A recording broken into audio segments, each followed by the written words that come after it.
Good evening, ladies and gentlemen, and welcome to the June 18, 2025 meeting of the Daytona Beach City Commission. We're happy and delighted to have each of you with us tonight. Madam Clerk, may we please have a roll call? Commissioner Cantu. Here. Commissioner Henry. Here. Commissioner Reed. Here. Commissioner Paris. Here. Commissioner Strickland. Here. Commissioner May. Mayor Derek L. Henry. Here. Okay, we're going to move on to item number 4, which is approval of the minutes of the May 18, 2025 City Commission meeting and the June 1st, 2025 Special City Commission meeting on auditor selection. So moved. We'll take a motion from Commissioner Cantu and a second from Commissioner May. Do we have any questions or comments? All in favor, let it be noted by saying aye. Aye.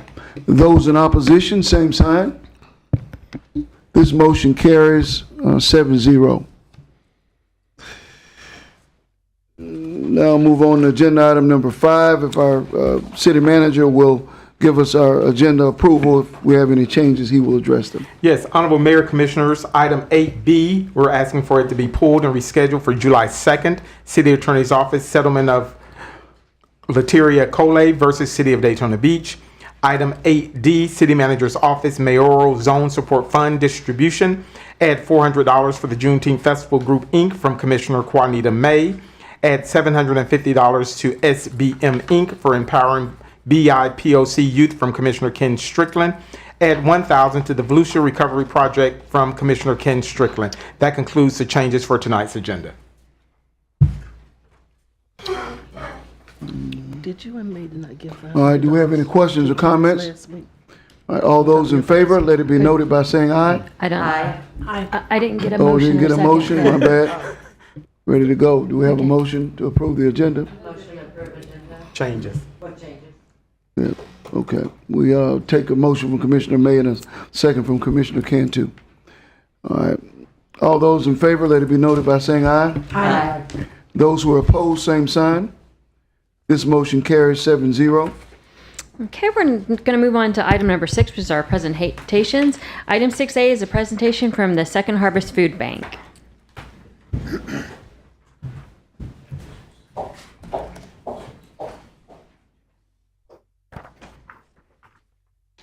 Hello. Hi. Good evening. Thank you all for having me. I think I was able to send out my presentation to you all, so I hope that you all have it. Oh, perfect. Thank you so much. Perfect. My name is Stephanie Palacios, and I am the Director of Advocacy and Government Relations at Second Harvest Food Bank of Central Florida. Has anybody been to our Daytona Beach location? Oh, yeah. Perfect. Excellent to have people who've gone to one of our locations. So just so that you know, our Daytona Beach location is one of 5 of our facilities. Second Harvest is the largest hunger relief organization in Central Florida, and we are a member of the largest hunger relief organization in the United States of America. We have 5 locations. Our headquarters is in downtown Orlando. We have another warehouse just down the street in Orlando. We have one in Ocala, one here in Daytona Beach, and one in Melbourne. So we're all over these 7 counties, and we are distributing food in all of these 7 counties. Now, our Mercy Kitchen location in Orlando is our production kitchen. We do summer meals for kids, as well as after-school meals there, and our medically tailored meal and food as medicine program is run out of our Mercy Kitchen location. So a little bit more about Second Harvest and what we cover. We're not only a member of Feeding America that covers every county in the United States of America, we are a member of Feeding Florida. And that's important because Feeding Florida covers every county in Florida, and we work very closely together during times of disaster.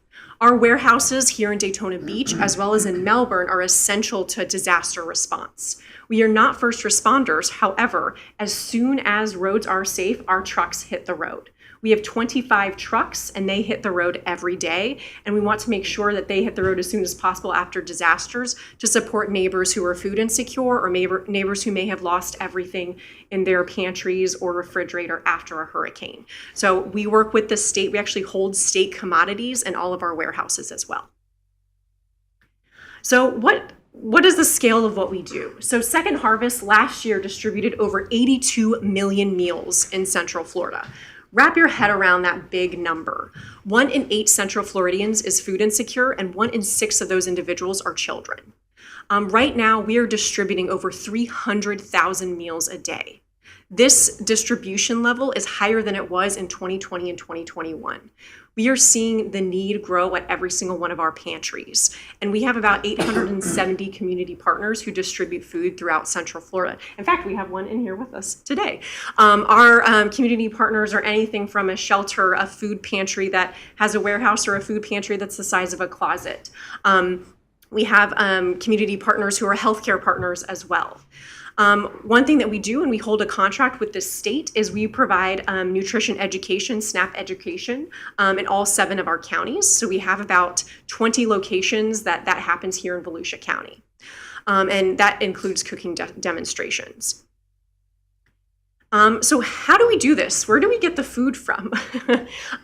The biggest source of food is Florida agriculture. Last year, we distributed over 34 million pounds of produce, and 75% of that was Florida grown.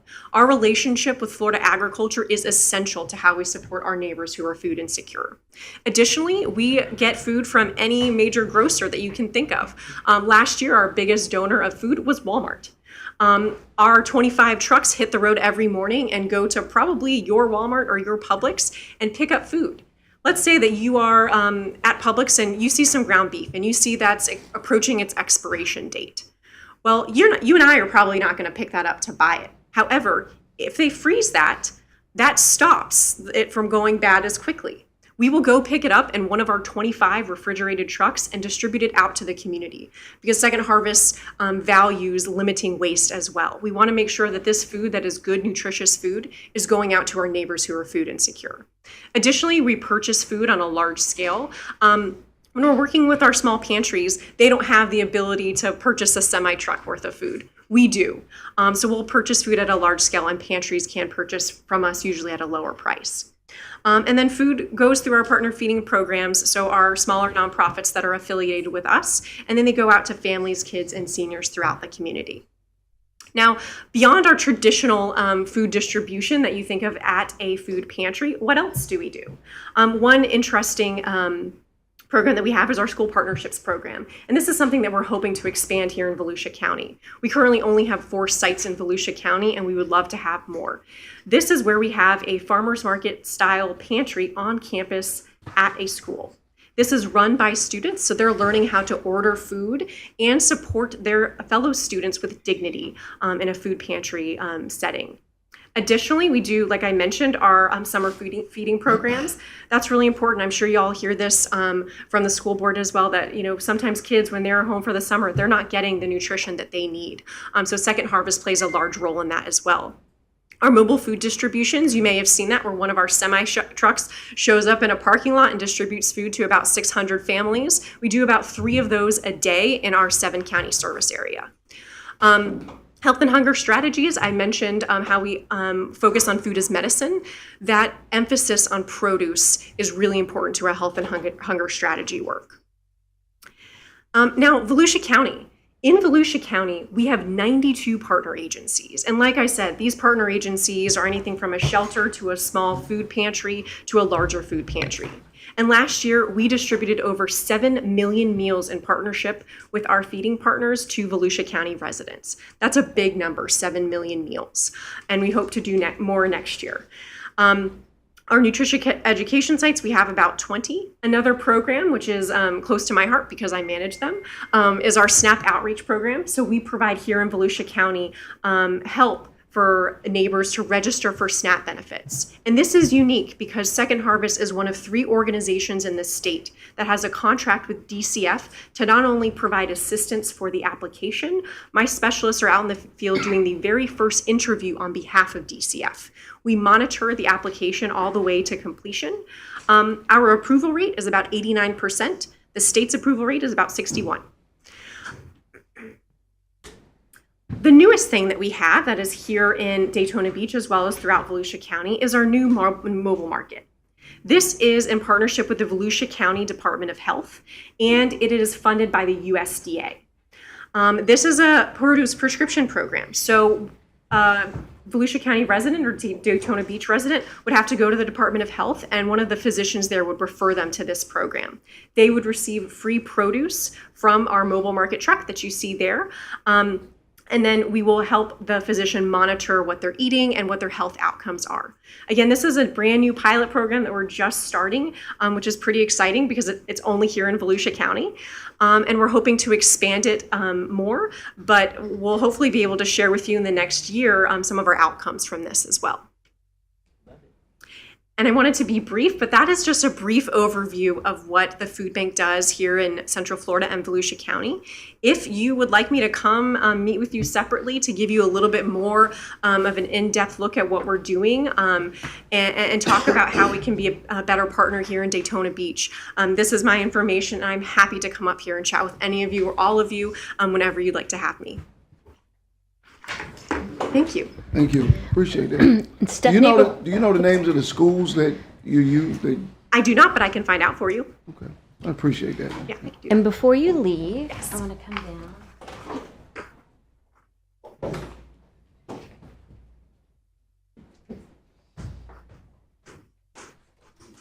So in May was Municipal Clerks Week, and our department decided to do a raffle with the proceeds going to charity. So we got donations from Cook Jewelers, Punk Rock Pizza, the Peabody Auditorium, our communications department, and from my office as well. And the city clerk's office chose Second Food Harvest as the beneficiaries of our raffle. So we would like to present you with so much. This is $300.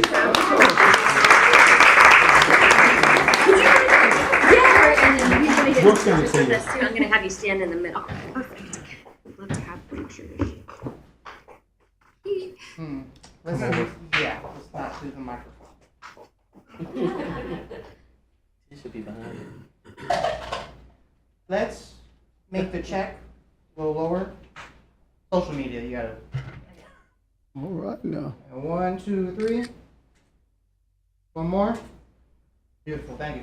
And would you mind, Xavier, using her phone to take it? Absolutely, or I don't mind, sorry. Uh-oh. Dang it, I locked it. I'm so If sorry. you click the side, it's a 16, so it'll. Oh.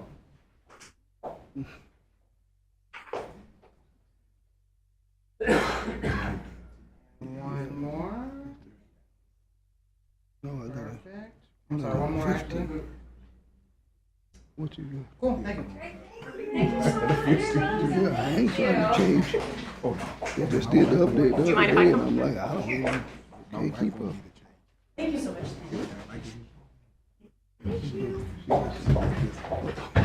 So she ready for you to check.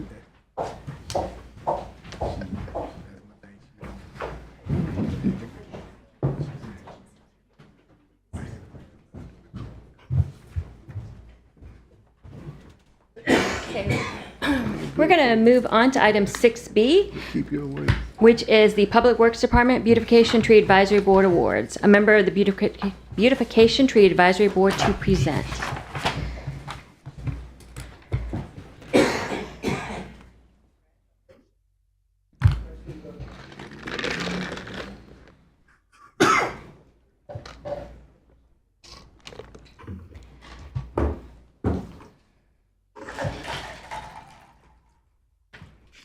Good evening, Mayor Henry, Good evening. members of the City Commission, and Mr. Feature. My name is Marty Grimshaw. I live at 4 Granville Circle in Zone 1. The Beautification Tree and Advisory Board this month has selected Mr. Ed Benito, 511 Ribault Avenue in Daytona Beach, as our Residential Beautification Award winner for the month of June. Mr. Benito has been a new resident of Daytona Beach for only 6 years and has resided at this address for that many years.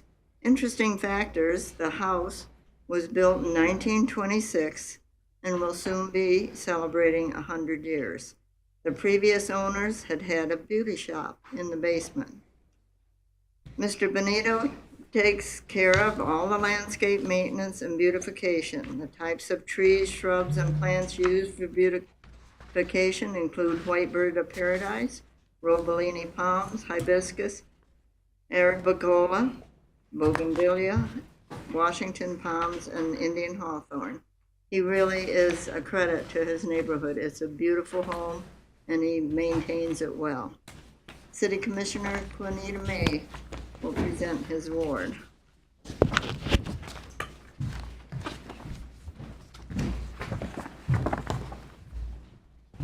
Oh, that's a nice picture up there. That's nice.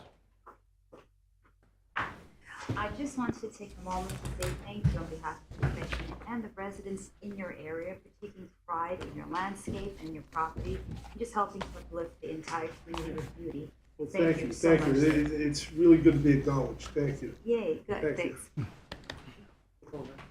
Oh, that's nice. Looks better, doesn't it? Mm-hmm. 1, 2, 3. Eyes are closed, one more. I'll just wriggle it up. Usually means me. Thank you. Thank you. We also have an application for, I'm at a loss here for words for a moment. And we've selected for our commercial award, 10X Integra Shores Apartments, 100 Integra Shores Drive as our award winner for this month also.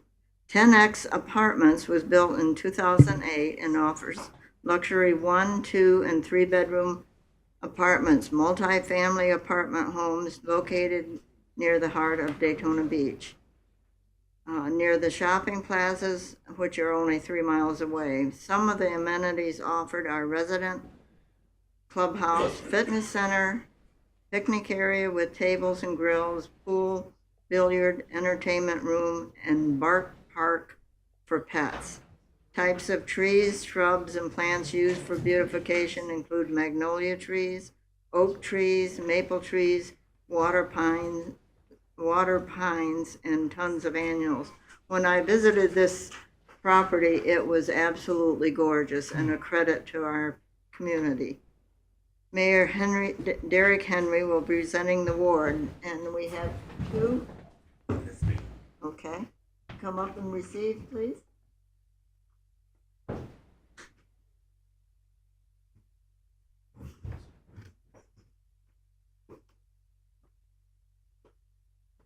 Gentlemen, welcome. Thank you. Thank you. This certificate of achievement may it be known that this certificate has been presented to 10X Integra Shores Apartments for distinguished achievement in commercial beautification. City of Daytona Beach, Florida. Signed Derek L. Henry, Mayor. Danette M. Henry, Commissioner of Zone 5. Thank you all for doing a great job. A little over to the right, if you don't mind, Mayor. 1, 2, 3. One more. Perfect, thank No you. doubt, you guys are a great addition to the community. Out there, we appreciate you. Thank you. Awesome. Thank you. Yes, sir. Thank you. I have a question for the presenter from the board. Sorry. Is that because we're absent, we're missing some folks that you're presenting on behalf of other zones? Because you said you're in zone 1, correct? I live in Zone 1, Right. but I'm at large, Oh, you're at large, okay. so I fill in for, Yeah, you'll probably have to fill in for me. I'm still seeking a board member for beautification. My member passed, Pat Hurd, and I haven't been able to find somebody. We'd love to have another member or 2. Yes, ma'am. I'm working on it real hard. Thank you for what you're doing.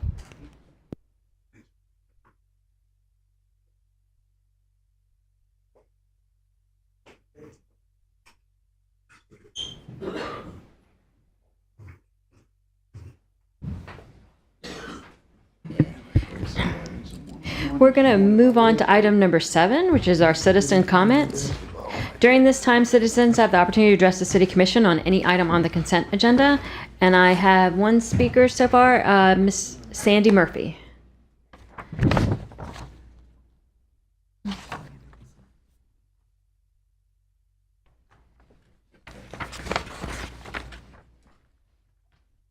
Good evening. Sandy Murphy, 136 Park Avenue. I'm coming to speak on item 8O, which is funds that will support the early action item in the Choice Neighborhood Grant that was jointly awarded to the city and the Housing Authority of Daytona Beach. You might know that these were incredibly competitive grants. We were one of 15 agencies in the country, or cities in the country, to get one of these. And the grant that we have now is a planning grant to help us build a program that we want to fund with the next possible grant level, which is a $50 million grant.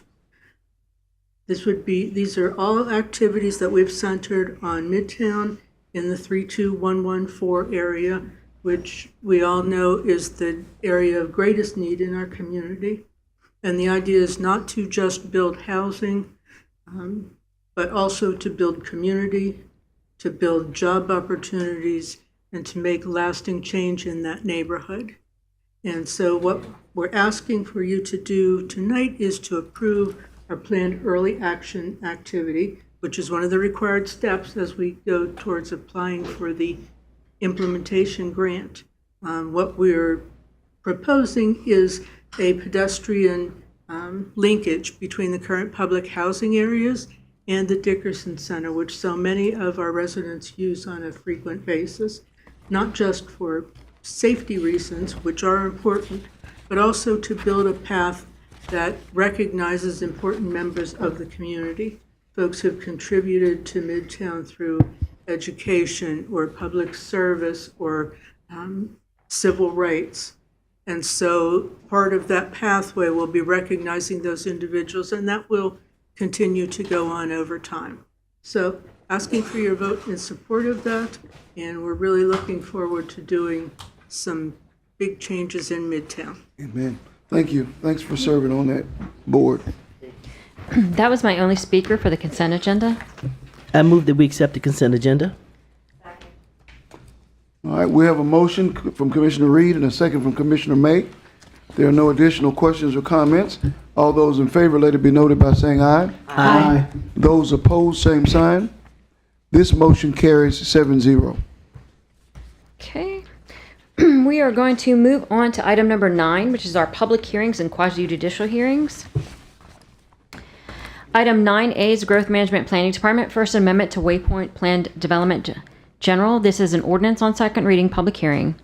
An ordinance amending the zoning map of the Land Development Code to rezone 414.97 plus or minus acres of property generally located east of Tomoka Farms Road in the southwest quadrant of Interstate 4 and Interstate 95 interchange from PDG Plan Development General to PDG Plan Development General, approving the First Amendment to the Waypoint Plan District Agreement to allow for flexibility in the residential use types and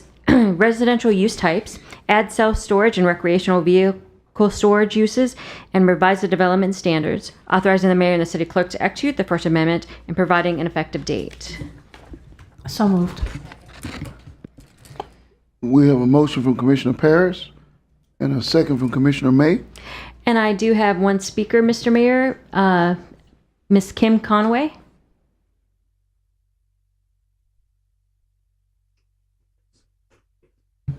Is there a Miss Kim Conway? Okay. Jim Conway, I live in Deleon Springs. Own some land adjacent on the west side of 415 where the construction site is. I've been a resident here since 1963, and ironically, what I have to say has something to do with the second Harvest Food Bank, excuse me. Anyway, the construction area, I don't know if y'all know this, but it was put into agricultural use in 1951 by Meyer and Curtin, and dairy was there until I leased the land in 87. I had cattle there until about 2 or 3 months ago, well, a couple months ago, when the construction started. My concern is the runoff of water from the construction area to the west on some land I own and others own.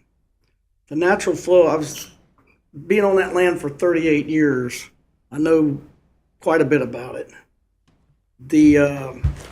When it rains, under normal circumstances, that water starts in Pelican Bay and goes under I-95 onto the construction area and eventually westward onto the land I own, and by natural flow trickles into the Tomoka Basin. And that water travels north up through 92 and 40 and into the Tomoka River.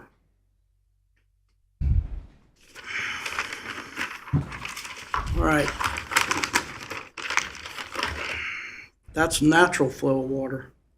For the past 5 weeks, construction has taken place, and they're doing a lot of digging out there, and they've been manually pumping water from their site under 415 to the west that has impacted my land. The water's standing there as we speak, and so the pumps have been shut off. I contacted a few people.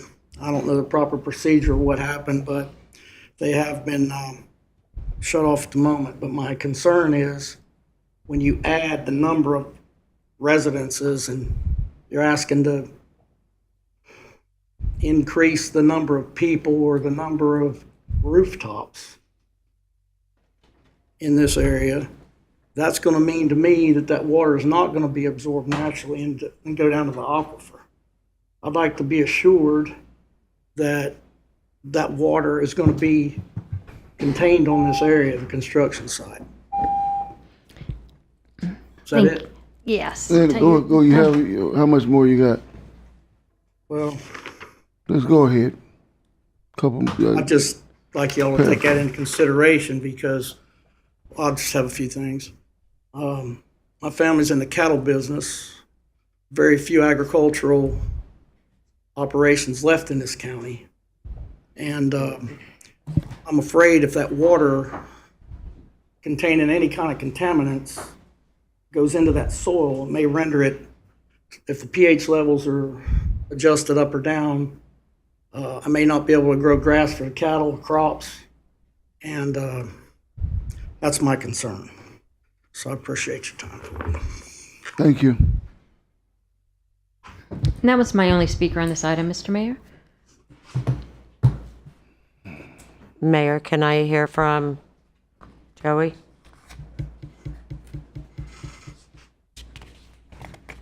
Can you please address what he was talking about? Because I live in Pelican Bay, which I know. Oh, go ahead. Yeah. I'll let you explain. Well, and I'm going to Joey Posey, 420 South Nova, attorney for the applicant, and I'm going to defer to the engineer in a second just to make sure you get the expert saying exactly what's happening. But to clarify, I think what we're doing tonight is the amendments simple. Actually, in what the unintended consequences, it's dropping the number because what is happening with the amendment is we're allowing the multifamily, because of the code definition, to be reconfigured into functionally townhomes, luxury townhomes. So what would otherwise be purposed as apartments doesn't get purposed as apartments, and you're dropping the overall. Wait a minute. How is it dropping? Because the reason you're coming back for an amendment is because you needed to add more because you weren't. No, Okay, explain. It's the way the original agreement was drafted was it was an overall bucket of residential entitlements. What we did is we blended that number into one large bucket of overlapping definitional uses of townhome, multifamily, because the Daytona Code doesn't draw a distinction between a multifamily, a unsubdivided townhome building. That's a multifamily, where in other jurisdictions that's a townhome. So we were getting caught into how we drafted it by not being able to add more townhomes because it didn't allow townhomes because it was specified specifically a number of townhomes allowed in the agreement. So unless we built an apartment complex, we couldn't repurpose those 800 units that were apartments into townhomes. So by changing the calculation of how that overall bucket would occur, we're able to draw from that multifamily bucket and functionally do more townhomes instead of having to be, by implication, to do the apartment complex of a multi-story apartment complex. So that's how the number is dropping. Okay, explain his water issue. Yeah, and the water issue, and we were just talking about this. So, the engineer did say that that's probably, we're happy we brought it to our attention because that's likely, it is supposed to be self-contained. And that is likely why it's not also now flowing it currently, because bringing that to our attention that he is correct. So I'm going to let the engineer speak to the specifics of how we're doing it, and also to speak to the nutrient loading requirements that were alluded to and how the runoff would occur if it does occur. So Ben, if you want to touch on that. Yeah, so Ben Shoemaker with Kinley Horn, 1530 Cornerstone Boulevard. So we were, like he said, unaware of any construction issues out on site with providing, or I should say, discharging more water across the street than that should be. So we will coordinate with contractor on that to make sure that that's not happening, because that should be all contained on site as it was designed. To touch on his point with nutrient removal, we are meeting all nutrient removal guidelines through St. John's at this time, and that is for the entire project, so shouldn't have any nutrient problems on site. And then also we are meeting all pre-post discharge requirements with St. John's and the city. Check those figures in terms of how often do they come out and check it? The nutrient levels, do they do it periodically throughout your project? So that will not happen throughout the project. That is something that we have a pre-development design, then look at it as a post-development design and make sure that we're not negatively impacting anything downstream. Negative impact when you're done the project? So it will be checked at the end, yes. And it shouldn't be impacted negatively as the project goes on, as we're building ponds out on site. Because we'll be providing more treatment out on site with less houses than what we would in the full build-out condition. So I guess I'd like to find out from the gentleman who came up if that is, if I can do that, I guess, if that is sufficient, if that is enough of a sort of cautionary. Do you feel secure with that answer, that they'll be checking it? Okay, is there anything else? I would like to hear as well. Mm-hmm. What else can you, is there anything else you can provide us with? Well, and I think to speak to his specific problem, if making sure that dialogue continues, what I heard, and I'm not trying to speak for him, is that the alleged that it's happening, that there's the discharge would create this issue, and as long as we're staying in contact with each other, we're making sure that if there is an issue that it's addressed, or even if intermediate testing has to occur, I don't think that we would be objectionable to that. It's just So we could add that? To the extent that maybe I defer to Ben here on how that functionally works, but I don't know from a... I mean, there's not really a... Yeah, sorry. There's no formal requirement to test it as the project's under construction. I mean, that is something that we can bring to... we can try to do now. If it seems to be an issue, we can definitely go out and do that. But that is not something that's typically required. I understand it's not required, but are you willing to put it in there? Yes, we can do that. And Ben, can we add that in there? And I live over there. I know this project is a problem, and I know we actually all turned it down to you guys decided to pay for that traffic light. And the only reason I am going to approve this, if it can be added in, is because of that traffic signal, and we do have another project coming in over there. And I'm just not going to approve any projects after this. But can we add this in? My apologies, but I don't actually know what this is. I would need to understand what it is you want to add. Maybe somebody from staff on the engineering side or the engineering consultant can tell me what language we'd be adding into the PD agreement, because I don't sufficiently understand what we're talking about to. Do we have anyone back there? I don't know the answer to that.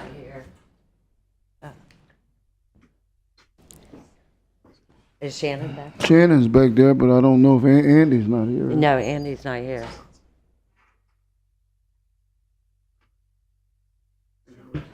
Can the gentleman speak again who was here previously, whose property it affects? Is he allowed to? He is allowed if we allow him, but let's try to get through this part first. Let's get through their questions of them, and then we'll bring him Okay. back up. I want his property protected. Yeah, I understand.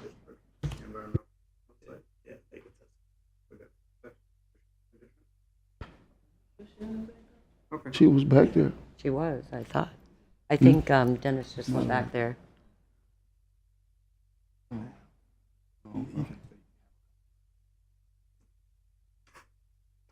Oh, I got David got it. Good evening. So Shannon had to step out. So I'm gonna have to answer any questions we can, or we can bring back some answers if you need something a little more detailed. What we want is something that's guaranteed that they're going to protect this man's property. Testing, through regular Right. testing.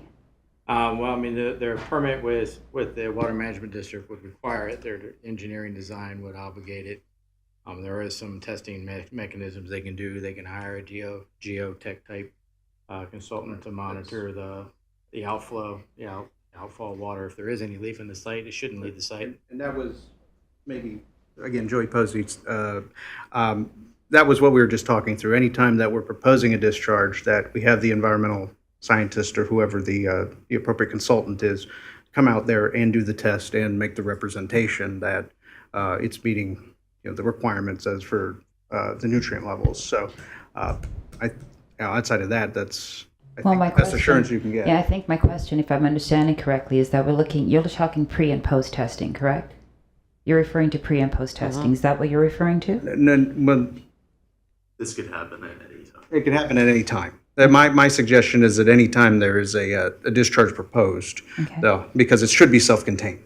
So anytime a discharge guess- proposed, that has to be tested. There has to be the environmental consultant. Each time there's a discharge, correct? Correct. Okay, were you aware of the discharge that took place here? No, we were Then not. that wouldn't follow that one. Wouldn't make sense then. Well, but Correct. the logic would also follow. I can't have the consultant there too. To we had to. So could you do intermittent testing? Is that possible? That would be fine too. Sure. Okay. I mean, we're acceptable to that. Okay. Sure. So the answer to your question is if the applicant is in agreement, we can add that to the BD amendment. Correct. Oh, I have a question. Where are you pumping the water now? The water was being pumped on his land. Where are you pumping it now? Mistakenly, should be self-contained on the site.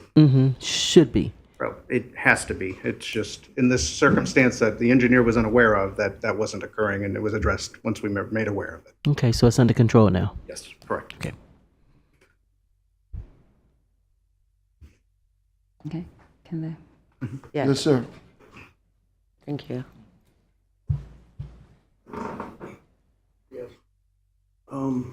This water was actually being pumped for a period of at least 5 weeks. All right, and there is a filtration system in place. I'm not in that business on the east side, but apparently the holding area had been filled with silt or what have you to the point where the top blew out of it. And each week I went there to take care of the cattle, and I would take a picture of it, videos and such each week. Nothing was done about it. There were people there working there every day. And until I finally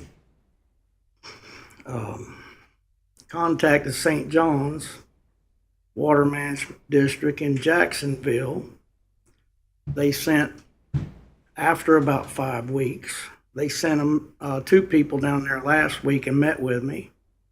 They looked at this so-called filtration system, and that's all I did is showed them both sides of 415. They left there, and the next day the pumps were shut off. So that lends me to believe, I don't know the proper channels that they had to go through to get the pump shut off. But I am concerned when we have excess rainfall, storms and everything, that those ponds that they're digging are not going to contain all that water. And you don't only get surface water where everybody can see it running off, you get seepage through the ground. So it's very concerning to me. And I don't want to render my some of my land into wetlands to where I can't farm it anymore. So that's what I have to say, and I appreciate you giving me the extra time.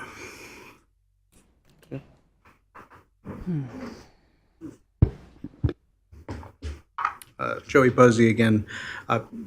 Just to address his immediate concerns, again, I have the engineer available. I have direct contact with the on-site folks, and I can't speak to the timeline because from our perspective and from the consultant's perspective, I don't know. We were not made aware of this issue, and once it was made aware, which I presume through St. John's, it was addressed. So if it's expediting that process, we're happy to make sure that's easy for him and making sure that things are addressed. There shouldn't be issues moving forward, but to give him the assurance that the issues don't happen moving forward. Periodic testing, we're happy to do it to make sure it happens, and if that's reported to the city too, that's fine. And also, again, there should be no discharge proposed off-site, but in the event that it is, he can be made aware of it too, and also that testing has to occur at that point too. And outside of that, keeping the dialogue going and maybe cutting down the proper channels for him to help keep that dialogue moving. We're happy to make that part of this too and make that easy for him because, the engineering firm responsible for the oversights here, and we can make sure that he has direct contact with the folks that are working on site too. I'm okay with that, if we can add that. The rest of my commission? And you can add that? Yeah, we've already said, we get some language in there. Yeah. So the motion was Paris and the second was May, so I assume they'd have to amend their motion. Amend the motion to include that additional language would be added to provide for testing, intermittent testing, as well as testing before any proposed discharge. I'd like to amend my motion with the said changes. And just to confirm, we're talking about the nutrient testing, right? Mm-hmm. Yes. Okay. Okay. I'll amend my second. Okay. All right, we have a motion and a second. No additional questions or comments. All those in favor, let it be noted by saying aye. Aye. Those who are opposed, same sign. This motion carries 7-0. Okay. We are going to move on to item 9B. It's Growth Management Planning Department, Second Amendment to the Shops at Williamson Crossing. This is an ordinance on second reading, public hearing. An ordinance amending the zoning map of the Land Development Code to rezone 1.38 plus or minus acres of property generally located southeast of the intersection of LPGA Boulevard and North Williamson Boulevard from PDG Plan Development General to PDG Plan Development General. Approving the Second Amendment to the Williamson Crossing amended and restated Plan District Agreement to allow for vehicle repair and servicing as a permitted use, authorizing the mayor and the city clerk to execute the First Amendment and providing an effective date. So move. All right, we have a motion and a second. I have no speakers on this item, Mr. Mayor. Okay. No questions or comments. All those who are in favor, let it be noted by saying aye. Aye. Those who are opposed, same sign. Motion carries 7-0. Going to move on to item 9C. It's a Growth Management Planning Department, Fourth Amendment to the O'Connor Capital Planned Development General. This is an ordinance on second reading, public hearing. An ordinance amending the zoning map of the Land Development Code to rezone 184.85 plus or minus acres of property generally located south of Strickland Range Road and west of Williamson Boulevard in the northeast quadrant of LPGA Boulevard and Interstate 95 interchange from PDG Plan Development General to PDG Plan Development General. Approving the Fourth Amendment to the O'Connor Capital Plan District Agreement to allow for single-family residential uses and revise the development criteria in the general mixed-use development area of the Plan District. Authorizing the mayor and the city clerk to execute the Fourth Amendment, repealing all ordinances or parts of ordinances in conflict herewith, and providing an effective date. We have a motion. Do we have a second? Have a motion and a second. Motion from Commissioner May, second from Commissioner Strickland. I have no speakers, but I do have Mr. Rob Merrill here on behalf of the applicant for any questions. All right, no questions of Mr. Merrill? I do, Mayor. Okay.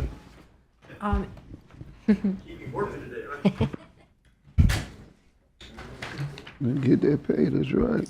That's right. Rob Merrill, One Daytona with Gotta earn their pay today. Gotta work for my living. That's right. Who is asking questions? Commissioner Commissioner Paris. On the proposed modifications, they want to use less space for the property. Would this mean higher density? No. So No. this is actually same density. We're just adding the single family in lieu of doing apartments, Monica. So it's not changing really any impacts whatsoever.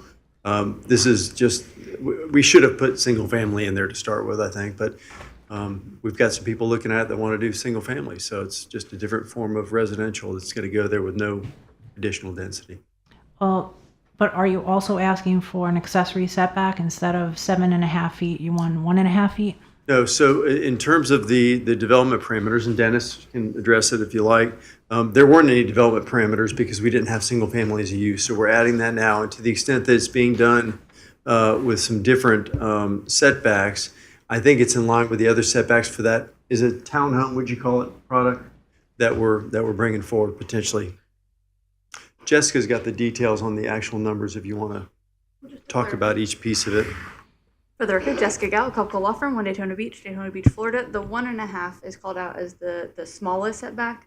And what we've done in a lot of PDs that just hasn't made it into the code yet, but I think probably eventually it will, is for AC handlers and things like that. The code would require that 7.5 feet. So we very typically modify that for a pool pump and AC handler, those things that are detailed in the amendment text, to be 1.5 feet based on typical lot layouts. The typical building setback is not being changed to 1.5 feet. I think we did the same thing at Margaritaville. Correct. Yep.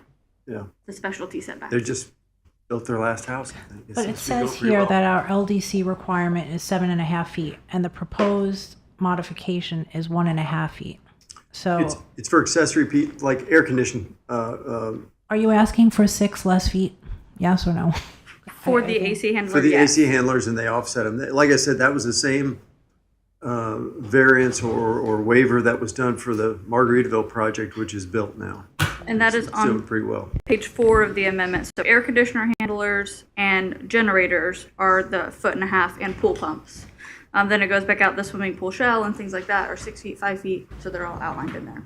So the 1.5 is just the most extreme example of the AC that's called out in there.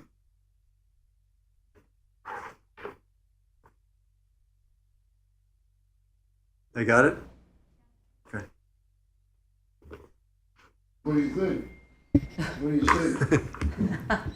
I still prefer 7.5 feet. They could tell me what they want with a pool pump, a generator. It's still making it smaller, the footprint. Yeah, that's true. Yeah. So that means- And the alternative would have been, no lot lines and just do an apartment project where there's units against units against units. So this is something that creates more space between the residential units than what's allowed now. How are you creating more space if Because we could build an apartment building right there, and the walls would be, the people's units would be against the other people's walls. Okay? Yeah, I prefer the single family than the apartments. Okay. Thanks. But they don't have an apartment to be built there. But he's saying. That's what's entitled. Well, they always talk about the entitlements. You don't have to give it to them because they talk about the entitlements. But Derek, They scare you with that. I'm not. What I'm telling you is the PD now calls for apartments. I understand. Yeah, I it is. got it. I know. But I just don't want us to, I don't like when they say that, what they could do. Okay. Do we have any other questions or comments? All right, we have a motion and a second. All those in favor, let it be noted by saying aye.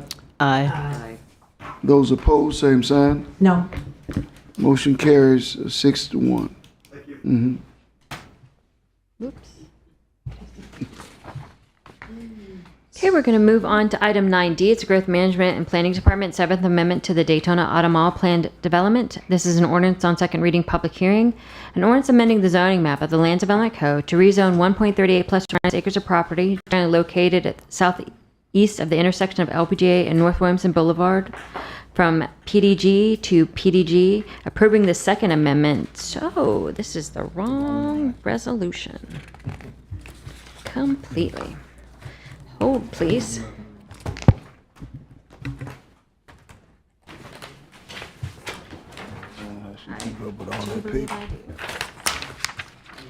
Tish. I'll take that since I get it faster. Ooh, thank you. Thank you. Uh-huh. So this is an ordinance approving the Seventh Amendment to the Daytona Automall Planned Commercial Development (PCD) agreement, revising the development criteria to allow for the development of a furniture or appliance store within the PCD property, authorizing the mayor and the city clerk to execute the Seventh Amendment, repealing all ordinances or parts of ordinances in conflict herewith, and providing an effective date. Thank you. So move. We have a motion from Commissioner Cantu and a second from Commissioner May. And I have Jessica Gow here for any questions. All right. And no other speakers. All right, we have a motion and a second. All those in favor, let it be noted by saying aye. Aye. Those opposed, same sign. This motion carries 7-0. Okay. We don't have any introduction of ordinances this time, so we're going to move on to item number 11, which is our administrative items. Item 11A, it is the City Manager's Office Tri-Party Grant Agreement with the First Step Shelter. This is a resolution approving the First Step Shelter interlocal grant agreement between the city, the county of Volusia, and First Step Shelter, Inc. for a 5-year term ending September 30th, 2029, providing for annual city and county financial contributions supporting operations of a homeless shelter located at 3889 West International Speedway Boulevard, subject to conditions, authorizing the mayor and the city clerk to execute the agreement and providing an effective date. So move.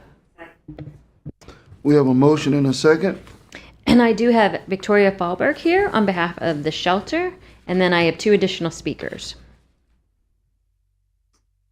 Good evening. Good evening.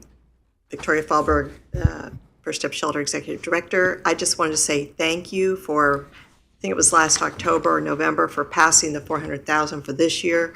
And last night at the City Council meeting, County Council meeting, they unanimously approved the agreement. So I hope that we'll get it approved here tonight as well. And the last thing I want to say is that we have housed so far at the end of last month 971 people in the last 5.5 years. And we should be doing 1,000 either this month or sometime early next month.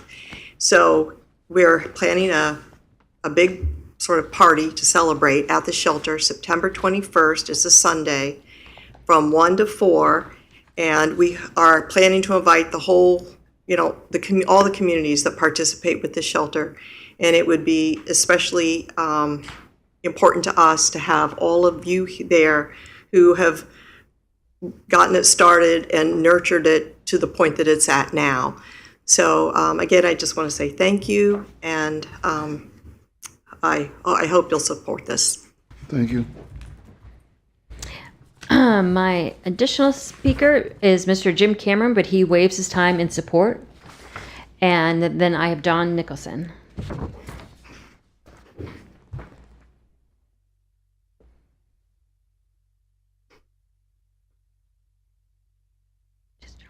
John Nicholson, 413 North Granbury Avenue. I too was at the meeting last night. I thought there would be some kind of discussion, some kind of opposition, and there wasn't any. There had been in the past. I know that you've had discussions. They're still out there. 2 members who support the shelter that are not getting all the answers that they feel they should be given. So we absolutely need this to pass, and I know you will pass it.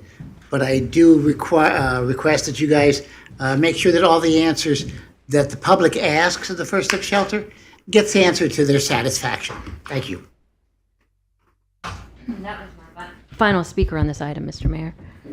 All right, we have a motion, we have a second. All those in favor, let it be noted by saying aye. Aye. Those opposed, same sign. Motion carries 7 to 6 to 0. 6-0, okay. Okay, aye. Okay, I'll take it. 6 to May's 1. out of the Commissioner May is out. 6 to 0, right? Yes. Okay, 6-0. All right. Okay. We're going to move on to item 11B. This is City Manager's Office Youth Advisory Board appointments. This is a resolution. A resolution appointing 3 members to the Daytona Beach Youth Advisory Board for a 1-year term ending May 15, 2026. Let's see. So Shaylin Dunn's term has expired and she would like to be reappointed. And as a board liaison, I would recommend her reappointment. And then we have 2 additional vacancies and 3 new applicants. So Kathy's passing around the ballot. So if you'll check for whether or not you want the reappointment for Shaylin, and then pick 2 from the bottom 3. Your names are already on them, so once you're done voting, just pass them back to me. I didn't look at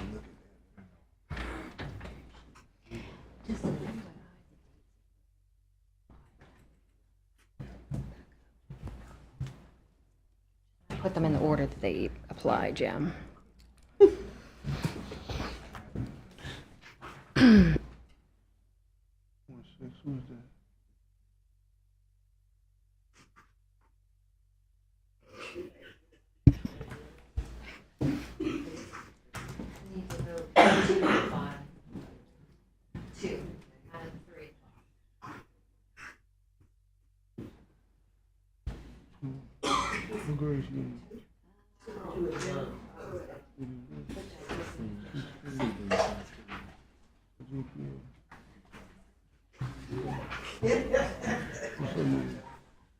Go to the other thing. Go to the other.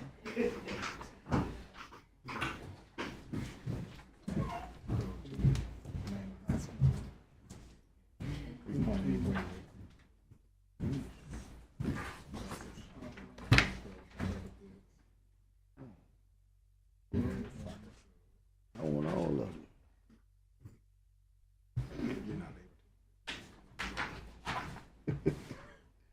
Which one go to Seabreeze Faith? I'm gonna put a sand crab on there. Yeah.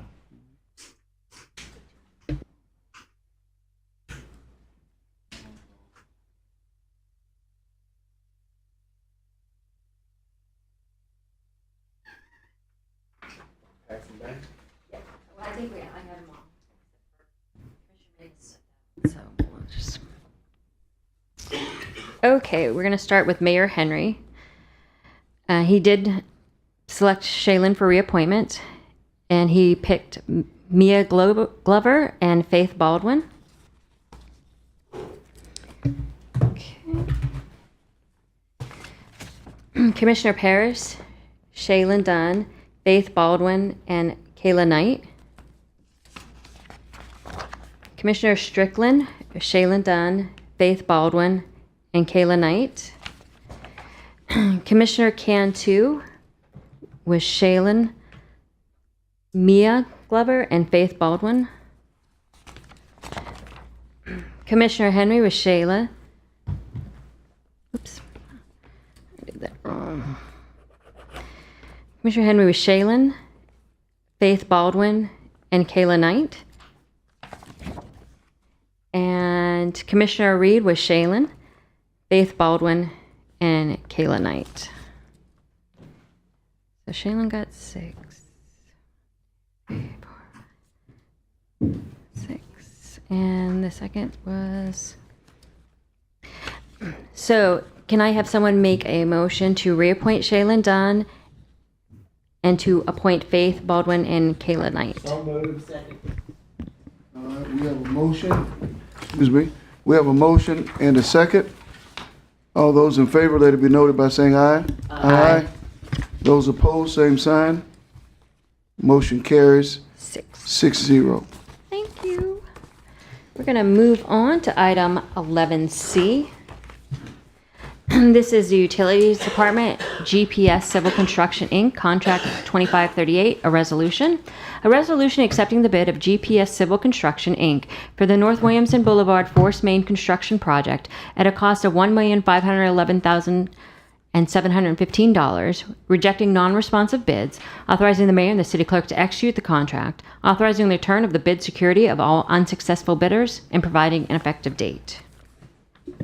So moved. All right, we have a motion and a second. No And I don't question? have any speakers for this item, Mr. Mayor. All right. All those in favor, let it be noted by saying aye. Aye. Those opposed, same sign. Motion is 6-0. Okay, and. Yeah. So we are going to, that was our last agenda item for this All evening. right, we'll go to the Commissioner May. Can two, we start with. Can two? Oh, what's that?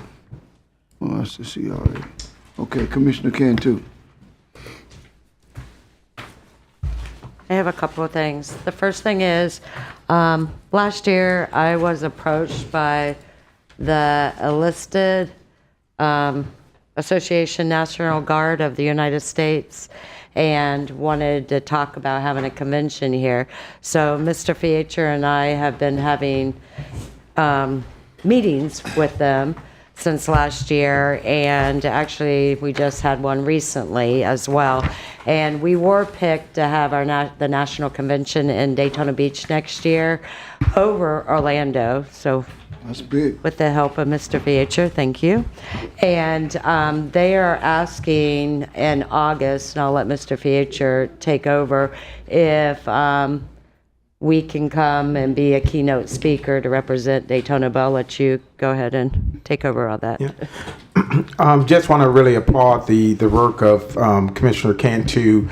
She, you know how she is. She will call and call until it's they accept the call.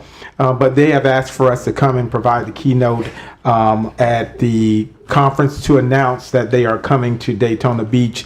And so we're planning on going to, it's in Reno, Nevada, to make the announcement. They're going to have between 4,000 and 6,000 individuals throughout the country from all over every state to be here in Daytona Beach next year. They've had this conference all over. And so we did do a lot of work of trying to communicate with them over the past couple of months. And our last meeting took place, was it Monday? Monday. Monday. And we were advised that we've secured the contract to be for next year in the state of Florida. Will be here in Daytona Beach at the Ocean Center and the Hilton and other options. So thank Commissioner Cantu. Just wanted to put that out there, and my office will coordinate the quick trip to make the announcement. We're going to have to make a video, present with other different groups here in Daytona Beach, saying why Daytona Beach is the best place. And our goal is that we want more than just the enlisted individuals to come, but their families as well. Nice. And Mr. Fietcher really charmed them. Well, yeah. So it's pretty good. My chaperone, I'm going to chaperone Commissioner Cantu and prepare her comments. All right, awesome job, guys. Good Okay. job. My last thing is, I'm going to pass this down.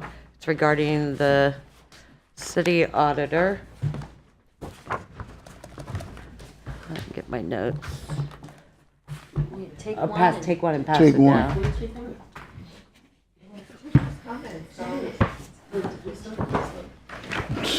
Okay.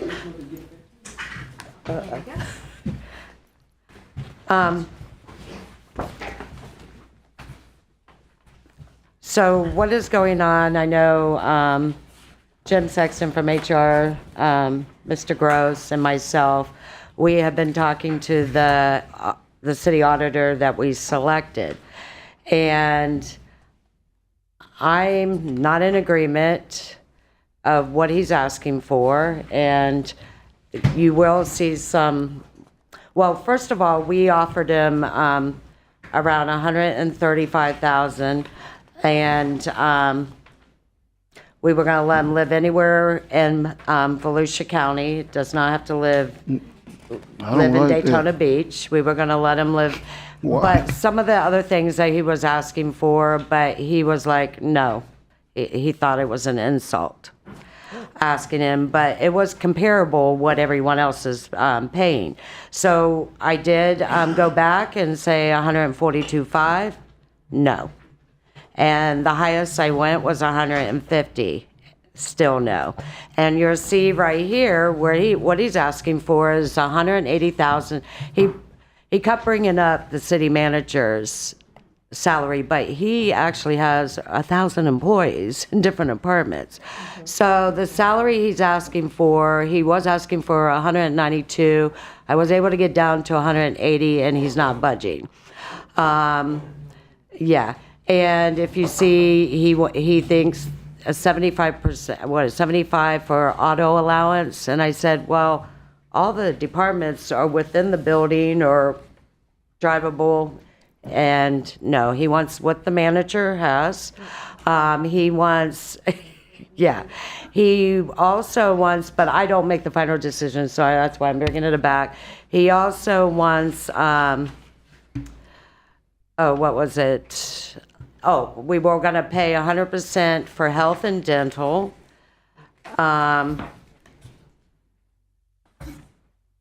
It just goes on, and you can see. So I'm not going to really get into a lot of it. I was sure that you guys wouldn't want to do this as well.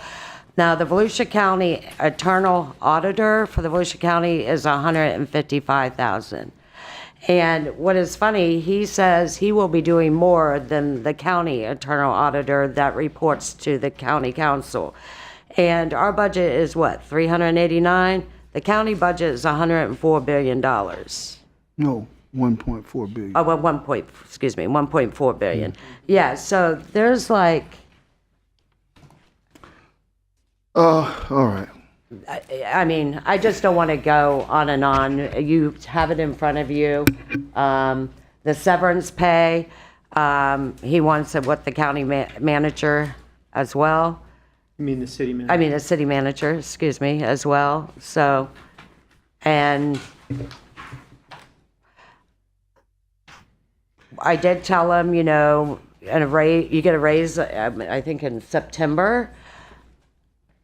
But if we wanted to pay this, his grand total is $254,302. If we would pay this, I mean, he has no room to grow. Do you get what I'm saying? Yeah. Right. Well, we get what you're saying, but you guys got to remember what his salary was, and I where he's understand coming that. from. Correct. And you kind of knew that when you interviewed him, that he was at the top of from where he came, and he has all of the credentials that other people don't have. And even the other guy didn't have the same credentials that he had. Mayor, I definitely understand that. And I even said to him, you know, this is Daytona Beach. I know where you're coming from. You might be overqualified for the city of Daytona Beach. But $254,000, I just think is, yes, is way over the top. I'm not going to do that. I hope he didn't quit his other job yet. Well, his other job is coming to a, it's going to come to an end anyway. I'm not doing that. I can tell you right now, I just do not feel comfortable doing that. I do not feel that that is a good, a good use of funds. He's a really great guy. I really like him, but I'm not paying him $250,000. I'm not doing it. And also, he's not the city manager. I don't. Well, he's not. His salary is not the same as the city manager's not. He wants It's not the same as the city he attorney's. wants basically all the benefits of the city manager. Okay. What does he need a car for? A car allowance. Okay. I'm not giving him a car allowance. That's not. I'm not going to. I don't think he should have a car insurance allowance that he doesn't insurance, pay for. You gotta put in something on your I don't like insurance. that. I'm sorry. You gotta put in something. And why I don't can't he care live if in it's Daytona? $5, $10. And I didn't like that he And why didn't- can't he he live in didn't live in Daytona? Daytona. Right. And I'm telling What you, is it about Daytona it's that his you can't live final- here? Final offer. He is not Okay, well budging. then we'll have to. If he's not going, because he can't have all of that. Right. I agree with that. I don't. I think the salary, I could be okay with that. Maybe a little cut off there, here or there, but all of that other stuff, I don't like the tone. Right, and that's So- what I did. 20 weeks. So, if, Go ahead. okay, if everyone's in agreement, I would like to see if HR would go back to the other guy and see if he's still interested. No? Okay. Then I don't know where you're gonna go from there, because I think we only had one other person. And he was in Dallas, 134,000, and actually, I think he had 37 employees under him or something like that, 27 or 37. But Just gonna be a loner, right? Pretty much. This guy's gonna, Have 37 employees. oh yeah, he's gonna be alone. Right. And I do know the county internal auditor doesn't have car allowance, doesn't have severance pay, actually doesn't even have a secretary. So I don't know what we want to do from here, but I just think it's way too much money.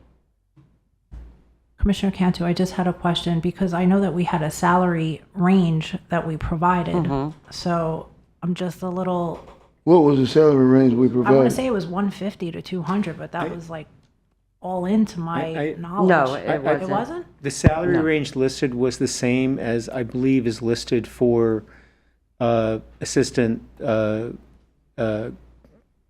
city managers, which I think went from 110 to 191,000 in that range. That's what was listed in the ad. Okay, so 100. And that Something is for- something in that Correct, range. and tile. Well, But then it's you not guys can go just- back to him and say that that's the range. That was the range that was listed. If he can't come within that range, Well, he was No. within that range because he wanted $191,000. That the salary range listed doesn't reflect fringe benefits that were Correct. given to. well, he can't have all those benefits. For us, that Yeah. to me, it, So we meant a max of 181, like max, guaranteed max of 181. So you want me to go back and pretty much say 180,000 and no benefits? you don't get car allowance. I think they should have a cell phone. The cell phone's okay. Are we Yeah, good with 180? I am. County makes 155. I know. That's why I'm still not in agreement. Deferred comp is 31,000, No deferred comp. which can't be converted into salary. No deferred comp. No deferred comp, Yeah. No auto allowance. no auto, Live in the city. Live in the city. live in the city. I don't like that. Trying to get away from living in the city. I don't like it. Live in the city. What about the severance pay? We offered 10, and he actually was going to take that, and we got an email back saying he went back and wanted what the city manager.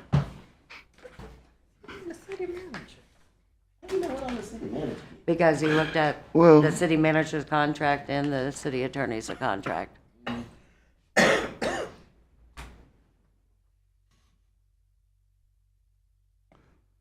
People don't. I'm all right with the severance. Actually, it's just the state, kind of the state rule. I don't mind the severance, but if y'all don't like it, no severance. And what about the health Give it and to dental? other people who work for you. I mean, What about health and dental? 100% he's got pay. no. He has to pay whatever the rest of the He staff has to pays. pay whatever the rest. You have that down, Ben? Yes. So he wants. So we're gonna have he to wants open this 80 back up. He wanted 80 hours PTO, 20 weeks severance, and I pretty much said 10 or 12, I think it was 10. And he agreed to that and then came back that night at 3 in the morning and sent an email and said he didn't agree with it.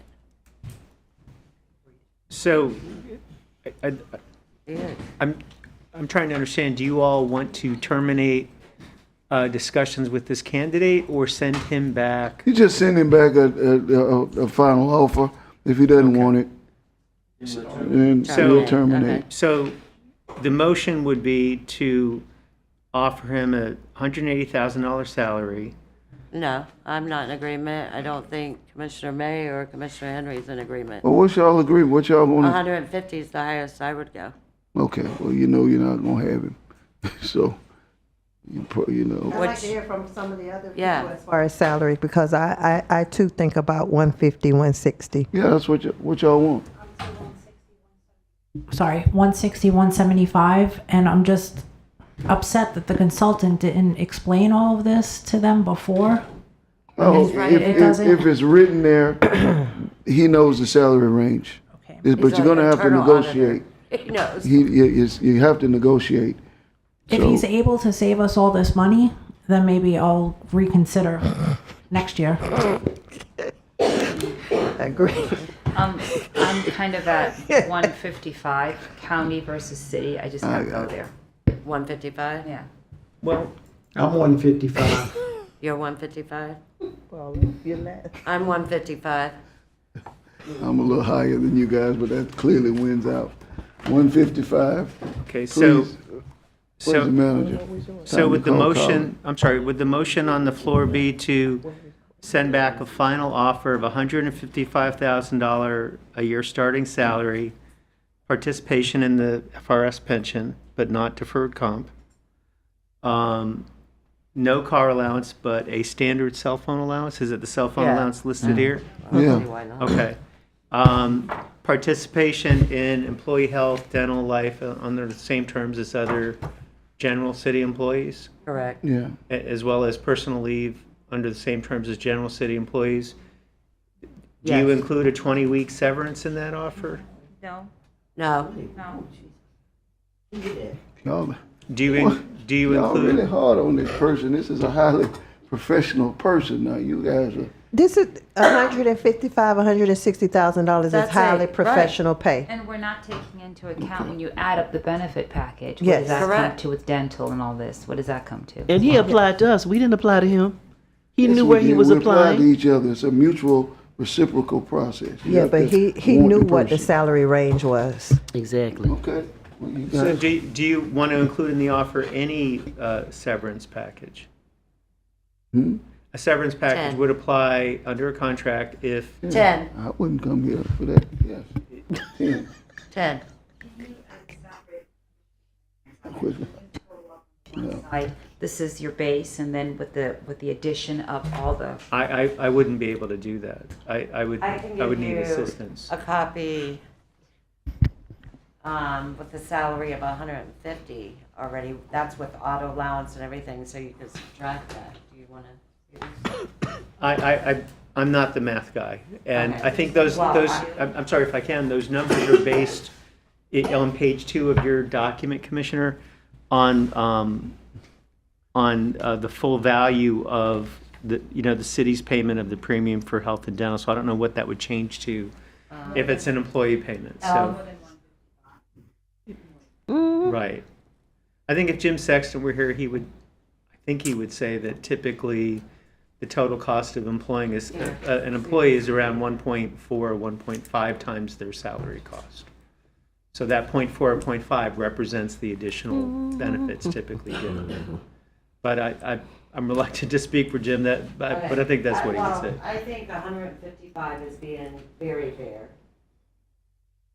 And I do too, because I'm looking at Right. all of the cities and their I'm looking at the cities and their populations.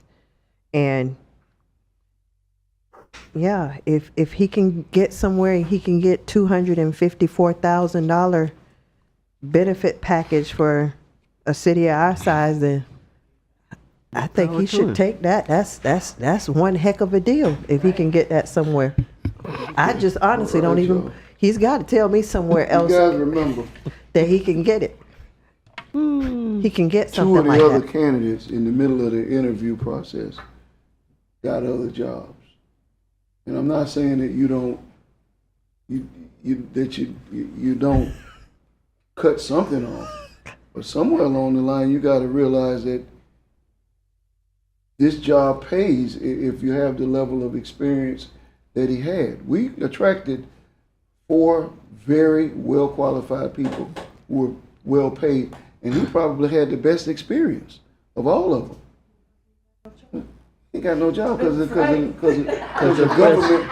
government is cutting his job. Yeah, the government cut The it. government is cutting his Well, job. we are coming erroneously. back with our final Erroneously, offer. that's another matter. That's a silly thing. If he needs a job, he'll take it. Y'all go back with the offer you Well, have, but we're gonna have to start over. Yeah, so, That's fine. Right. but really, before we submit, I do want to make sure it reflects what you all want. So I'd like to state this in the form of a motion, which if you could then make it, then we know. So salary of $155,000, participation in FRS, same with standard employees, participation in employee health, dental, life, leave, same as standard city employees. The cell phone allowance of that's listed in Commissioner Cantu's memo, 10-week severance? Correct. Okay, and then the last question is, would there be an initial bank of With leave? no cause. Is Yeah, that the 2 weeks? severance is Yeah, for no okay. cause, that's understood. Okay. For, on a no-cause termination, then the severance would kick in.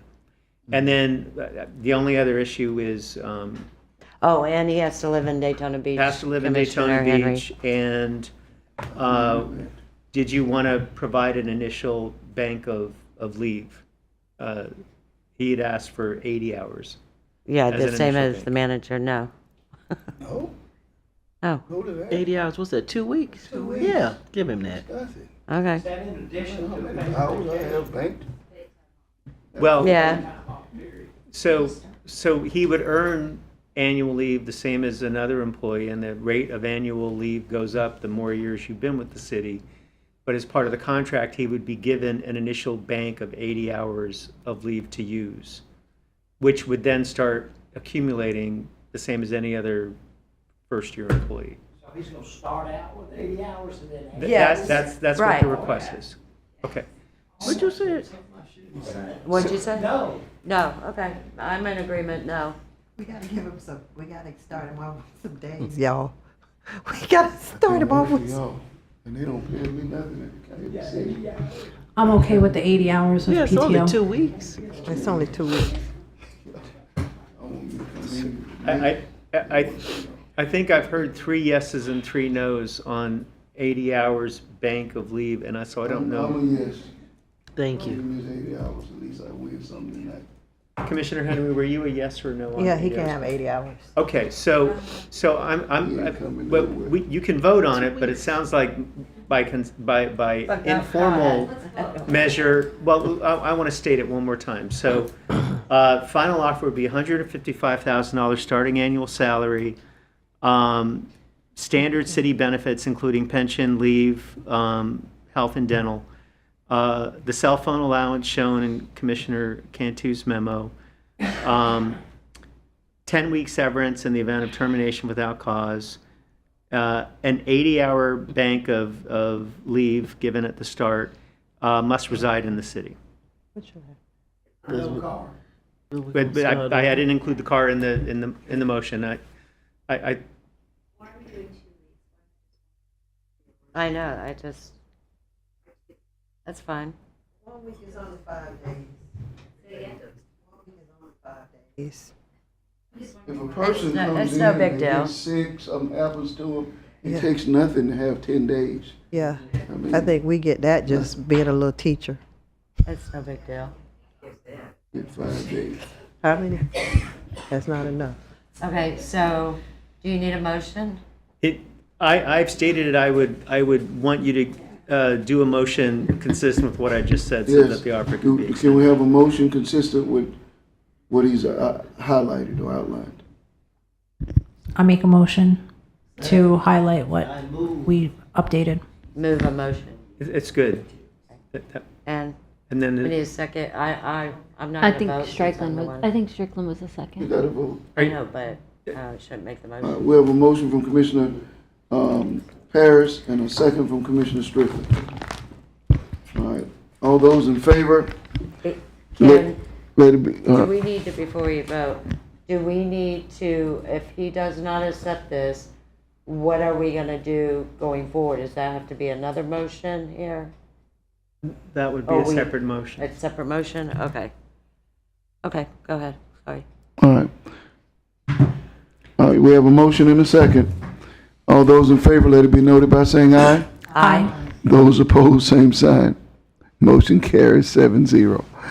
Okay. Laughing. Now, do we need a motion if he doesn't accept these terms? Are we going to look We're more? going to have to or start over again. Start over, okay. $20 more thousand or whatever we paid.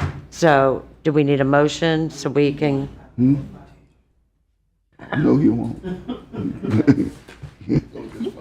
I mean, you could do a motion, you could see what happens and bring it back for next meeting for discussion. It's up to you all. Okay, so we want to wait till the next meeting and see what happens first. That sounds fine. Okay, thank you. Thank you for your work on that. Okay, thank you. Commissioner Henry, it's your turn. No comments tonight. Thank you. Good All night. right. Commissioner Reed? Yes, sir. I just want to, I think I turned it over. Just share my excitement on Daisy Stocking receiving an award for her renovation. It's right here in our manager little thing. Design for Daisy Stocking Park wins top award. Castle Bay Design Studio at St. Augustine-based firm earned top honors from the Florida Planning and Zoning Association, receiving the 2024 award for Outstanding Development Design Excellence for its transformative redesign of Daisy Stocking Park in Daytona Beach, Florida. Woo woo! Then I want to share Saturday was the Juneteenth Festival. I was there with the National Panhellenic Council and the Health Department passing out hurricane preparedness kits. I heard Little Miss Juneteenth as she presented, our princess, city princess. And the banquet is tomorrow night, so I hope to see most of you there. All right. Commissioner Paris? I just want to remind everybody that we do have the storm books online, so you could download it. And also, I'm having an event at Bethune Point Park, just to showcase what we have there, boat launch, fishing pier. We just put a new playground, skate park. And we also subsidize land that the Halifax Sailing Club uses. So they're going to be out there also giving some sail lessons and letting us know what they offer. So I hope you guys can make it. It's July 14th from 12 to 3 at Bethune Point Park, which is at 11 Bellevue Avenue. And that's also the spot where the sandbags are given out. So if you want to come check it out, come downtown. Thank you. Commissioner Strickland, I forgot to say one thing. Do you mind? Please. I thought I had another commission meeting, but the 4th of July parade, it's same place, Clock Tower. We'll have a ceremony at 9 o'clock, and then 10 o'clock, it goes down Main Street, the parade. But I did something for Commissioner Reed. We will be riding this year in the high water vehicle. And the mayor will have you a convertible for you. Okay. Thank you. All right. Cynthia. Yes, sir. Sure. I think so. You know, Well, I don't ever know when you point at me, and then I have to wait and wait and wait. But anyway, I don't really have anything other than to say in light of what happened in Minnesota. Some people being arrested in New York for making threats, that all of us sitting up here need to really pay attention to our surroundings as we go out throughout our day and in coming and going from this building. You guys hadn't heard it, and I will not play it now because it's got some bad language in it. But I call it a veil threat, if you will. So at any rate, be aware of your surroundings and keep yourself protected at all times going forward. And with that, now that I got everybody's attention, y'all be very careful. Good night.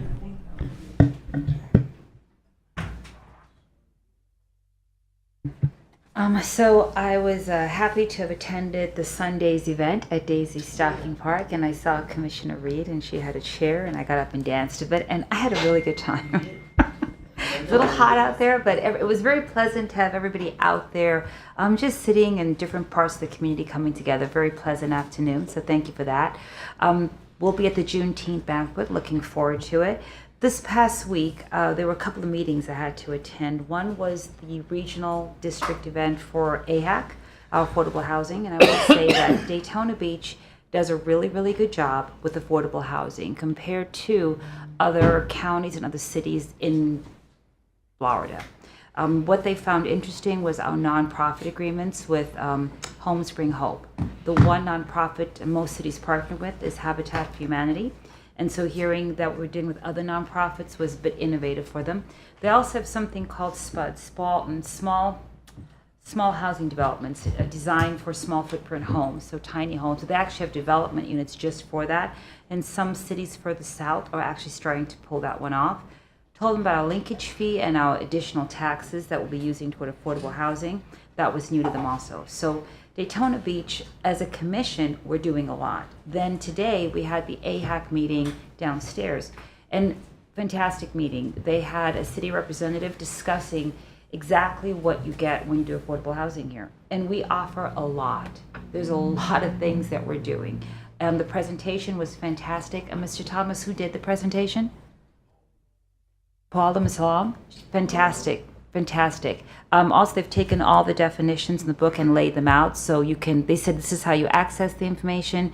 Everything you need is there. And the one thing is that they were mentioned, as a city, we are probably one of the most transparent cities when it comes to what we provide for affordable housing, right? So I think that as a community, we can say we are doing our part above and beyond surrounding cities, but then also in the parts that, which was Region 3 at the meeting I was at. And we have this meeting, I have to attend every few months. We have mandatory meetings in order to collect our SHIP funds.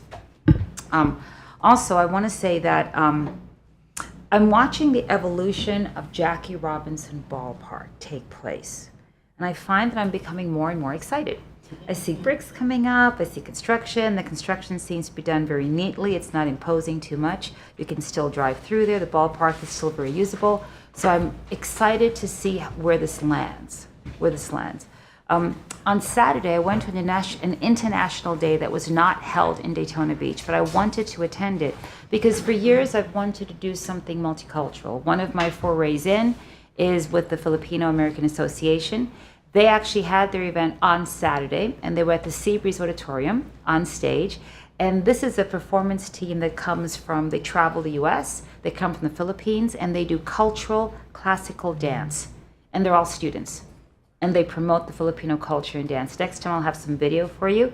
So that was in the evening time, culturally speaking. But in the daytime, the International Festival had about 40 vendors. It had dancers that were international, had kids, had adults, had music. It was at the Casements, which was great. However, I think I would love to do that here. So please be on the lookout if something like that comes on the agenda. It'd be maybe a one-day event, but it was fantastic to see young kids doing folk dancing and then also adults. But the music, amazing, along with the food. So that's something I'm really interested in, the culture, arts, music, movement, all of that. Mr. May, you mentioned something about nutrition, fruits, vegetables in schools, right? That's interesting to me. I like the fruit vegetable concept, so I'm going to probably bring something to commission and maybe partner with someone else to see what we can do to bring that into a school environment more so. It's happening in some places, but to really emphasize it a little bit more, so just be on the lookout for that. All right, thank you. How did the pool party? Oh, sorry, thanks for my little pool party. I Hello, was thank you trying for to get my reminding me. kids Pool party. Okay, so the firemen were fantastic. What they did was they brought out one bouncy house when I was there, bringing another bouncy house, which they actually sponsor. We had hot dogs. Thanks for bringing it up. A lot happened in the past 2 weeks. I feel like I was in a lot of places past 2 weeks. Anyway, the bouncy house, the hot dogs, the ice cream, the kids loved it. More people came in the afternoon. By 11:30, I want to say, the pool was full. Great. People couldn't come. It just means we have to do it again. That's right. And what I liked was that people came from Cyprus, but really Parks and Rec, they did a great job by sending out the information. The last week of school, it hit the people it needed to hit. So they got the information in their school system, and so the attendance was great. Boys and Girls Club were there. Just a really pleasant event. I will finish with this. Thank you for reminding me. Two things, actually. I have notes here. DDA meeting was held yesterday. Is it yesterday? It was last week, sorry, it was last week. And in the DDA meeting, our events downtown continue to expand. We've actually added an expansion of the art walk that's done by one of the galleries here, the Elan Gallery. So there'll also be a Friday evening art wine walk. But we have done really, really well with our DDA events, and we're getting ready to start our new budget up, but we are full. I mean, we have budgeted everything, and downtown Daytona, you will have something happening at least twice a month. There's also the Esplanade, they have their events. So this, we're sort of, I really like the concept of culture and arts and music on a regular basis in the downtown core. I think we're doing it at Daisy Stocking Park, which I really like.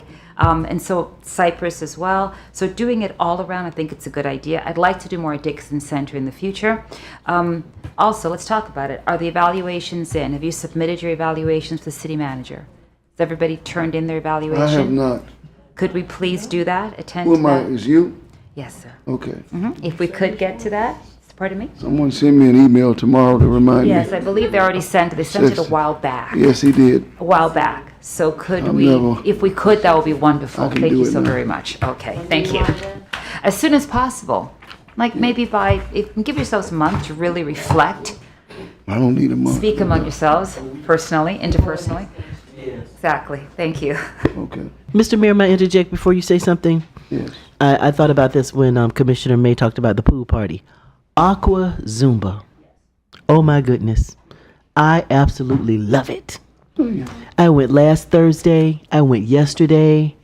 And there were like 60 people in Cypress Pool.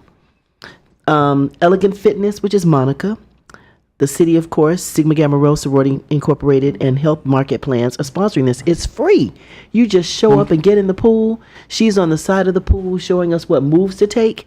I'm telling you, I can do every move in the pool because I weigh nothing. Now, getting out of the pool, gravity takes over. But I'm telling you, I could do everything she said. Do fight the water, punch the water, uppercut. You know. I'm so glad to hear that it's You guys going need well. to come. Come on, Daytona Beach. You know, it's an opportunity for you to stay in shape while we're waiting on the next Mayor's Fitness Challenge. We're continually giving you something to keep you healthy.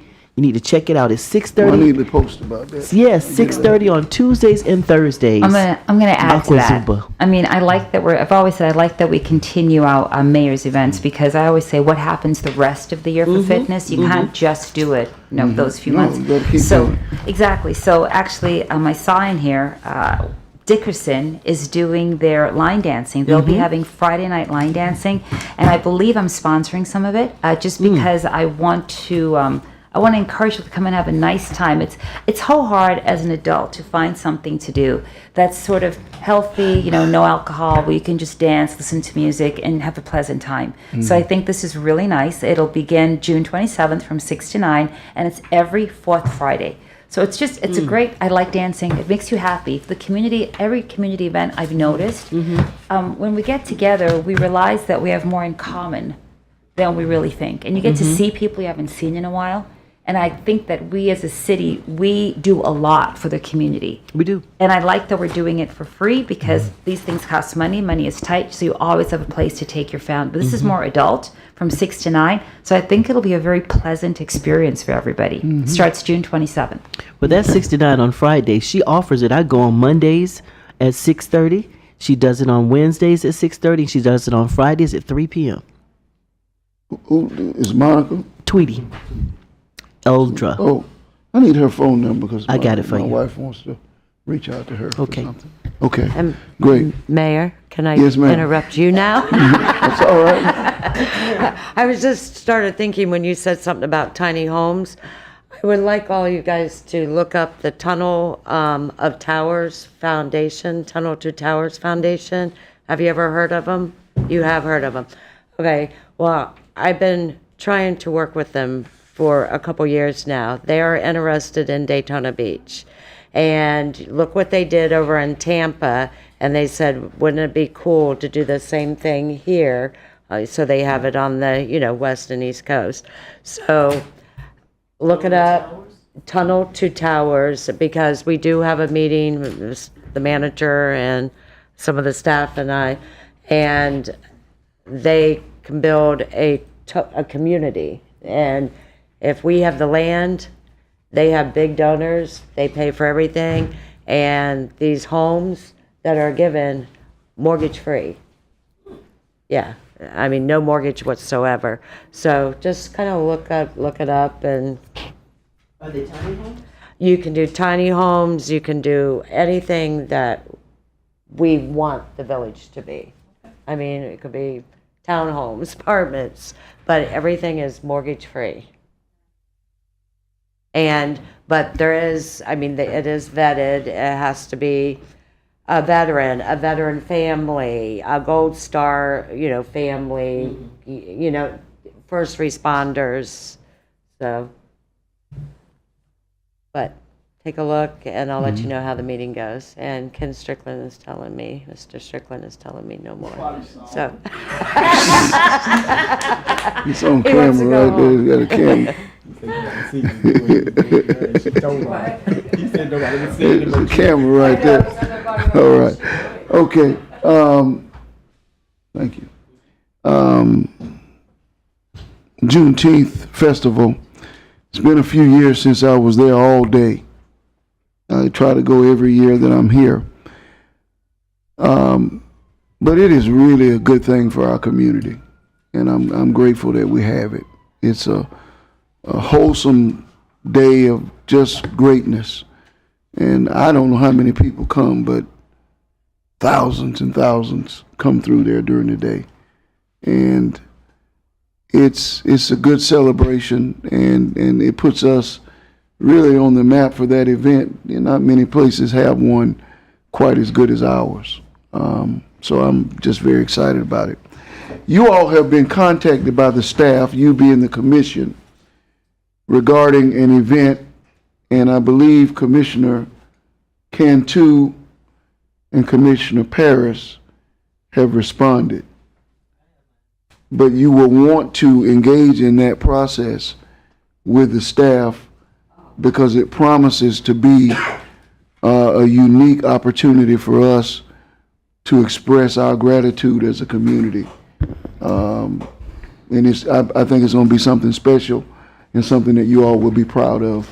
It's not zones. Not something to talk about. Yeah, it's But not no, zone.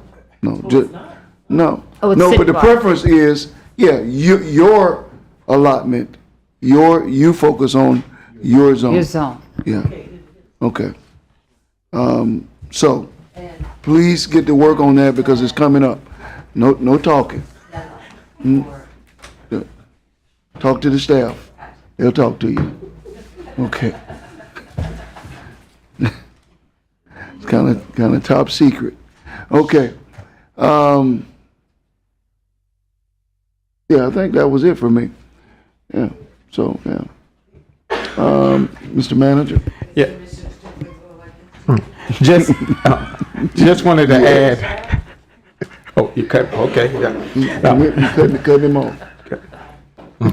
Just wanted to add, if you look at your city manager's update, as Commissioner Reed calls it, the city manager's little thing. Yes.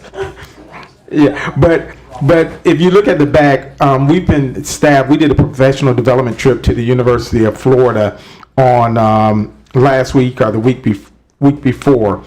And we work with Ribault Aeronautical University. They have a incubator that deals with small businesses up to major corporations. They even started with the help the business who was just a one guy cutting yards as a lawn service, as a small business, and now he has a real company running. And so we've been working with Ribault, and we're going to be working with Daytona State and Bethune-Cookman because they've created this innovative type process, and they're redeveloping all of the land around the University of Florida in the community college, working in partnership with the students. And if you look, you'll see the staff members that went. So I think we've got a great opportunity of what they've done with small businesses, women-owned businesses, and it wasn't just large corporations or engineering firms, but it was even, like I said, the one that got us really when they talked about the one person that was just cutting yards in the neighborhood, and they made this person a business owner.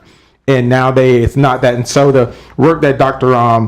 Mack is doing at Embry-Riddle and how they work with all of the different colleges and universities in the community, we think we can bring to our area.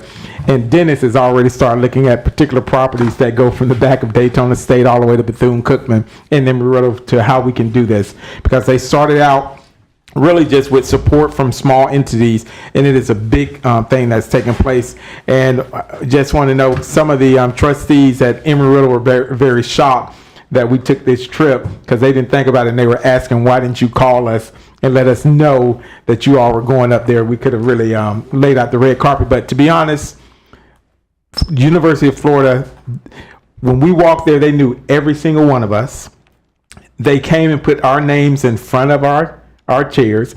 They had a University of Florida logo and the city's logo on all the name tags, bags with our names on it, hats. I mean, it was laid out in every single place we went. The people knew who we were and our names. So I don't know if they put up a picture, the study, every single person, our job titles, and the niche was they knew who were University of Florida graduates. And when they walked into the room, they gave them their own personal University of Florida items. And so they knew that they did the research. Yeah, I'm sorry, Tish. Yeah, I was looking crazy. I'm like, I'm the city manager. Where's my personal item? But it showed that they really were concerned. And it was 7 or 8 of us. And for them to know, they really studied us before we got there to know our titles, our roles, responsibilities. And they had a food court, food truck, alley type location that was just perfect for what we want to bring here. So we're going to do at least 2 more trips to certain areas, working with the different colleges and universities, with certain department directors and redevelopment staff, and see what we can do to bring those type of projects to our area. And the email we got back is that the University of Florida wants to work close with the city of Daytona Beach on actually moving this forward with our business incubators. So Awesome. that concludes my report. Yeah, I have something, Mayor and City Commissioners. Our redistricting consultant, Mr. Spitzer, has prepared some preliminary maps, and we've been trying to schedule a good date for him to make a presentation for you all to look at. And as part of the general background for this, we want to adopt an ordinance sooner rather than later, in part to adopt an ordinance that has a long lead time before the effective date of the ordinance, which in my view would help us avoid a challenge like we had to the last ordinance, based on giving preference to an incumbent or a challenger based on the zone they live. We would just announce when and if we adopt a redistricting ordinance that the effective date is so many months in advance. Whoever wants to move to a zone where they want to run, has the opportunity to do that. So with that in mind, we wanted to schedule the presentation sooner rather than later. And on July 2nd, which is our next City Commission meeting, we already have a shade meeting scheduled, before that meeting. I'm sure you all would want to be, at whatever meeting the consultant shows up to get your feedback as a group on maps. And I was thinking of having maybe a 4:00 workshop on that day for y'all to discuss, but I really didn't know what your calendars are like, whether that would make for too long a day for y'all. If we couldn't have it on July 2nd, I'm aware that at least one commissioner would not be available at the July 16th meeting, so we would have to delay the date of the workshop until... If it's a workshop, could they have it on an off Wednesday? Oh, yeah, and that would be another alternative, is to just have it on a different day. Just do it July 2nd. 4 o'clock. Everybody's available. We'll set it up for 4:00 on July 2nd then. Thank you. We know you're a tired man. And Mr. Fietro's office will be paying for dinner that night, so. Yeah. Yes. Yeah, we got you. I know what you want. Okay. I don't know what it is. We hope it's good. Okay, we'll hear from the residents. Okay. Our first speaker is John Navarro, and on deck is Joseph Faith.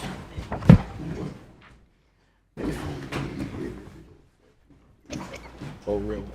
Hey, John Navarra, 168 Springwood Drive, Daytona Beach. And I've been on my mission. School finally ended, which Mayor Henry, I'm sure, is very aware of. And I was able to work more on my mission of getting better prenatal care and health insurance for our residents. And I went up, when you had your meeting 2 weeks ago, I went to Tallahassee the Wednesday and Thursday. I couldn't resist going up there and going into every representative's office and senator's office I could and ask them what they do in their district to help women get prenatal care. I thought I came up with the answer, but today when I came back to asked some people in our health fields, they had some concerns about my plan. Representative Hinson's office in Gainesville said that they have an OBGYN bus, and they're able to go into the poorest neighborhoods and offer services for residents. Of course, it might be residents, we'd have to decide, that have Medicaid, whether they can pay or not. But then when I brought it back today to people in the medical field, they said they had concerns that we could possibly have a bus, pay for the bus, and then what if the medical personnel do not use the bus? Then it would look as a loss of taxpayer money, and that's a concern because we don't want to waste taxpayers' money. And of course, we would have to get use out of the bus, and you would have to have qualified medical personnel. In Gainesville, they partner with UF Health, and that seems to work very well. If City Manager Fiecher or someone else would be able to contact Gainesville and figure out what they do and get better specifics than I can provide, it would help. I did hear today about a plan for telehealth infrastructure, and people told me that that is the winner. I didn't get any specifics on it because I just heard about it today, and I'll be able to present that to you at a future meeting in July. But I'll be researching it. I'm very eager, and they said there's a grant involved with it. So the city, I don't know where the money comes from, but the city would be able to do that. And there's a big concern. I've researched it. I have like a whole notepad of stuff that I've researched since school's been out. And a big concern in the city is that the Medicaid reimbursements to doctors has been very, very limited, especially since 2011. And many of our residents, even though they have Medicaid, they still can't find doctors, they still can't find providers. And for the providers, they're just not compensated very well. It's a very, very tough system. But thank you for your interest, and thank you, Commissioner Paris, for your interest earlier meeting. Thank you. Our next speaker is Joseph Faith, and on deck is John Nicholson.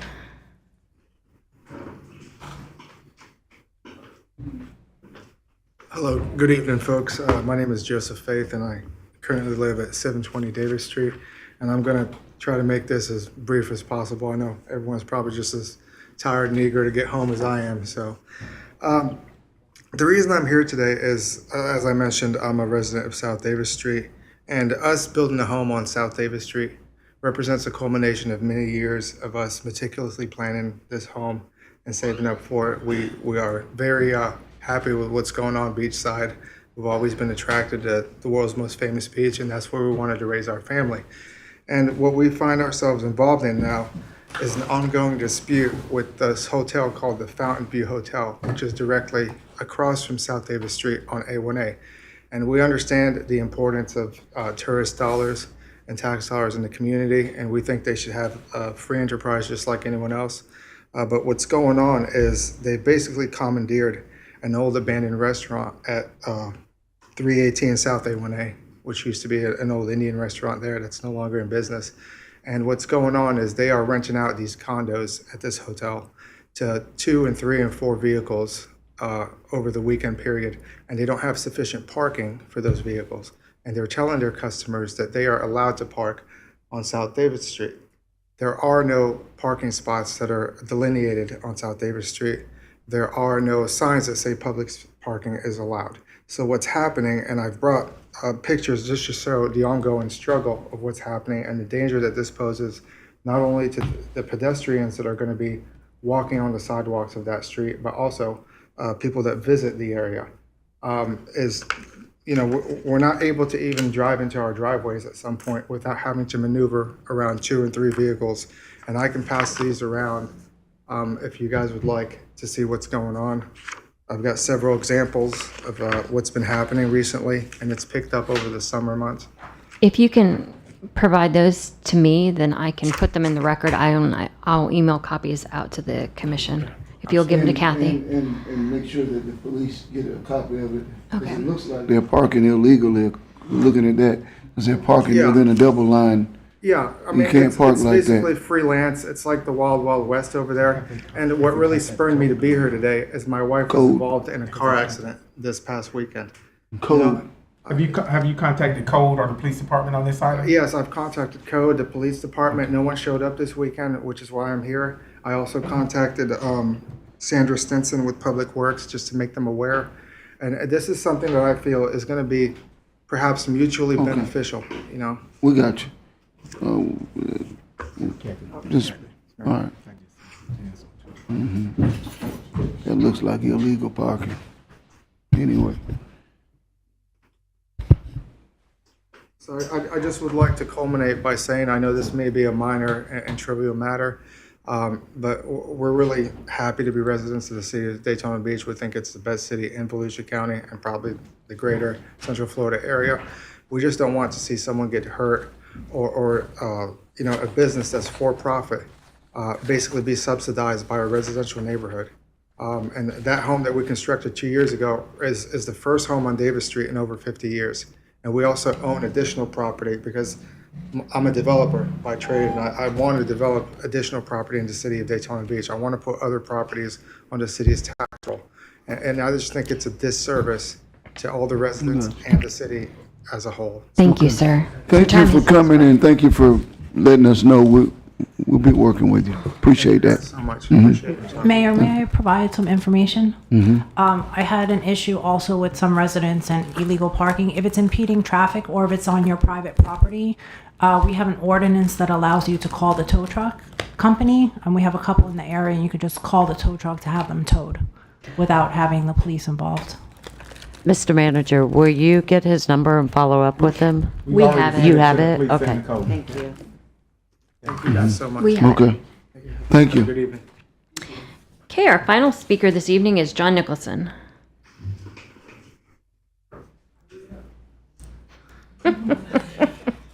You all got to have a party over there. John Nicholson, 413 North Grandview Avenue. My first home in Daytona Beach was at 722 Davis Street, so I know exactly what he's talking about. And it does impede. There's no literally parking because of the driveways and whatnot.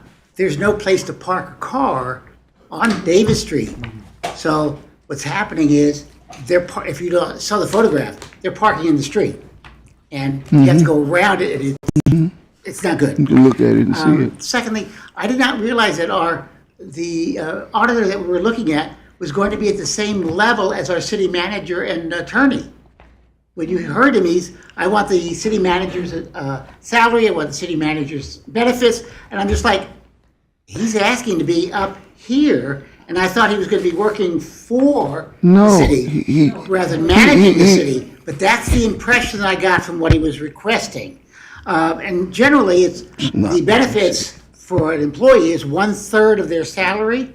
So therefore, his starting salary, if you started at 155, is 200,000 plus, which puts him really high. So I wish I hope he says no. Secondly, seriously, I've noticed that our public comments are after the commission. The county has it before the commission. So what happens is the public speaks, and oftentimes the commissioners hear something and then make a comment about it. Right now, you can't do that because we haven't done that since Jim Chisholm came in. So if you could think about moving the two around so you can make comments about some things that the citizens make. And lastly, I've been to the mayor's council meeting, been to the county council meeting with regard to the half-penny sales tax. The half-penny sales tax failed 5 years ago. One, because of the impact fees. The county had raised them for like 17 years, and the public was upset. They really weren't voting against the half-penny sales tax. What they were saying is, we don't like you're not raising the funds on the developers. So they voted against it for many people. But the problem also is, I was against it because the city would raise $22 million and only get $3 million back. I find that, if we're going to raise $22 million of that $44 million, we should get more money. We also have the most tourists. They use our roads. They use our sidewalks. We need the help because, as I told you before, we raised $100 million in sales tax over, and we only get $5 million back. We lose $95 million to start with. So I'm asking that we look at doing that again for the flooding. Flooding is an issue, and they're going to need money. Thank you. Thank you, John. Good night, Daytona Beach. Get on those lists.